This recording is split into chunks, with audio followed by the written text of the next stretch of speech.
Hello, അപ്പൊ ഇന്ന് നമുക്കൊരു വാട്ടേറ്റിന്റെ വീഡിയോ ആണ്. രാവിലെ കഴിക്കാനുണ്ടായിരുന്ന നല്ല സോഫ്റ്റ് ഇഡ്ലിയും അതുപോലെ തേങ്ങയൊക്കെ വറുത്തരച്ച് നല്ല അടിപൊളി സാമ്പാറും ആയിരുന്നു. അങ്ങനെ ഫുഡ് എടുത്ത് നേരെ ഉമ്മർത്ത് വന്ന് ഇരുന്നിട്ടാട്ടോ കഴിക്കുന്നത്. നല്ലൊരു കാലാവസ്ഥയായിരുന്നു. പൊതുവെ എനിക്ക് ഇഡ്ലി അത്രയ്ക്ക് ഇഷ്ടമല്ല, പക്ഷെ ഇത് ഒരുപാട് ദിവസമായി ഇഡ്ലിയും സാമ്പാറും ഒക്കെ കഴിച്ചിട്ട് അതുകൊണ്ട് തന്നെ നല്ല ടേസ്റ്റ് ഉണ്ടായിരുന്നു. അതേ ഇരിപ്പിൽ ഒരു മാൽക്കിസ്റ്റിന്റെ ബിസ്ക്കറ്റും കൂടെ കഴിച്ചിട്ടുണ്ടായിരുന്നു. ഉച്ചയ്ക്ക് പിന്നെ എന്റെ ഫോർ എവർ ഫേവറേറ്റ് ആയിട്ടുള്ള നെയ്ച്ചോറും ചിക്കൻ കറിയും ഒക്കെ ആയിരുന്നു കഴിക്കാൻ വേണ്ടി ഉണ്ടായിരുന്നത്. നെയ്ച്ചോറ് ഞാൻ വെച്ചതാണ്, ചിക്കൻ കറി അമ്മ ഉണ്ടാക്കിയതാണ്, പിന്നെ കുറച്ച് പുളിയിഞ്ചി എടുത്തിട്ടുണ്ട് കേട്ടോ, പിന്നെ സാലഡ് ഉണ്ടായിരുന്നു.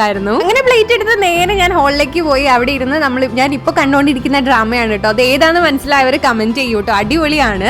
അങ്ങനെ കുറച്ച് നെയ്ച്ചോറും നല്ല ചൂടുള്ള ചിക്കൻ കറിയും കുറച്ച് പുളിയിഞ്ചി കേട്ടോ ഞാൻ എടുത്തുള്ളത്. നമ്മുടെ മുളകച്ചാറിന് പകരമായിട്ട് ഞാൻ എടുത്തതാണ്. പിന്നെ കുറച്ച് സാലഡും കൂടെ കൂട്ടി നന്നായിട്ട് കഴിച്ചിട്ടുണ്ടായിരുന്നു. അങ്ങനെ പിന്നെ ഒരു വൈകിട്ടായപ്പോൾ എനിക്ക് രാവിലെ ഒരു കാര്യം പ്ലാൻ ചെയ്ത് വെച്ചിട്ടുണ്ടായിരുന്നു. നമ്മളുടെ വീട്ടില് നല്ല നേന്ത്രപ്പഴം ഉണ്ടായിട്ടുണ്ടായിരുന്നു. അത് ഇങ്ങനെ പഴുത്ത് വരുന്നേ ഉള്ളൂ. ആ ഒരു സമയത്ത് ഞാൻ അത് എടുത്ത് വറക്കുകയാണ് കേട്ടോ. എനിക്ക് ഭയങ്കര ഇഷ്ടം ഇങ്ങനെ ചെറുതായിട്ട് പഴുത്ത കായ വറുത്തത് കേട്ടോ. അങ്ങനെ 4 വാഴ എടുത്തിട്ടുണ്ടായിരുന്നു. അതിങ്ങനെ വറുത്തെടുത്തിട്ട് ഞങ്ങൾ എല്ലാവരും കൂടി കഴിച്ചു. എനിക്ക് ഭയങ്കര ഇഷ്ടമാട്ടോ. എനിക്ക് കഴിച്ചു തുടങ്ങി നിർത്താൻ പറ്റില്ല, അത്രയും എനിക്ക് ഇഷ്ടമുള്ളൊരു സാധനമാണ്. പിന്നെ ഒരു സന്ധ്യ സമയത്ത് ഞാൻ കുറച്ച് കേക്കും കൂടെ കഴിച്ചു. അപ്പൊ ഇന്നത്തേക്ക് ഇത്രയേ ഉള്ളൂ. വീഡിയോ ഇഷ്ടമായി സബ്സ്ക്രൈബ് ചെയ്യൂ. അപ്പൊ നാളെ കാണാം.